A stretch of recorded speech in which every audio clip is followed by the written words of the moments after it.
Jeg hedder Mads, og jeg har arbejdet med det her siden 96.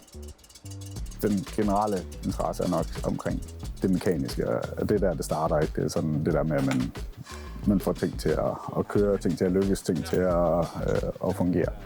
Sådan det klassiske er jo ligesom en ting for sig selv.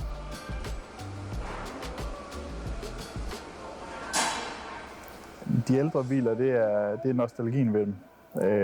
Charmen omkring bilerne, selvfølgelig også teknikken, men også meget det her med minder om, det er en bil, man kan huske fra sin barndom, altså mine forældre har kørt i, eller bedsteforældre.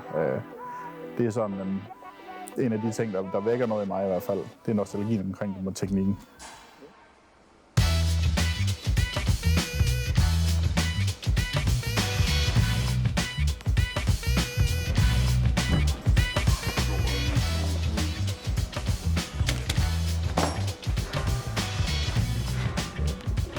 Når vi laver de der store projekter, så der bliver vi nødt til at arbejde sammen, ikke? Hvor vi virkelig overtager fra hinanden, ikke? Så når den ene går fra, så går den anden til.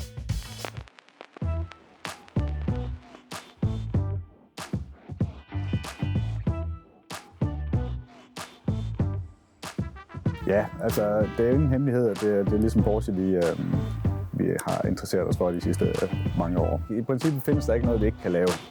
Spørgsmålet er bare, hvor dyrt det bliver. Der er nogle ting, der er en hel del ting, der findes, specielt i Porsche, næsten alting i eftermarkedet i dag. Det er bare et spørgsmål om, man ved, hvor man får fat i det her. De ting, man så ikke kan købe, dem må man så ud og lave selv. Det går måske 8 timer med tilpasning. Men det er game, det kan vi løse for dig. Når du når et vist niveau, uden at lyde alt for selvhøjtideligt, så er der ikke så mange at vælge imellem. Så er det en forholdsvis snæver gruppe. Det er ikke fordi, vi er ikke de eneste, der er også andre, der laver det, vi laver. Det handler om, det er at dels at have et netværk, og dels at have opbygget et know-how. Og for eksempel, vi har lavet nogle rallybiler, vi har lavet nogle racerbiler, vi har lavet nogle sådan noget Magnus Walker 2,7 RS'er, som er den hellige gral inden for Porsche. Vi lavede en Safari-bil.